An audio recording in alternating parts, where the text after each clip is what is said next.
obligation. Par contre, il y a certaines conditions que je peux dire. Donc en fait, il y a certaines conditions, c'est quel type de traitement pour se soigner psychologiquement. Donc là, il va y avoir des avis un petit peu différents. Par exemple, certains avis rigoristes, plutôt d'obédience wahhabite, vont interdire certaines façons de soigner les maladies psychologiques et les troubles nerveux, comme par exemple l'hypnose ou également la méthode freudienne. Donc la psychanalyse au sens freudien du terme.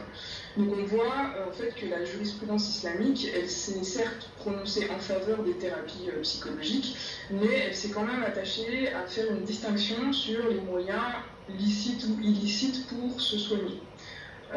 Donc du côté de l'hypnose par exemple, c'est rejeté par les avis les plus rigoristes parce que c'est assimilé à des tentatives de manipulation, de contrôle sur les individus. Donc ça c'est l'interprétation en tout cas qui ressort.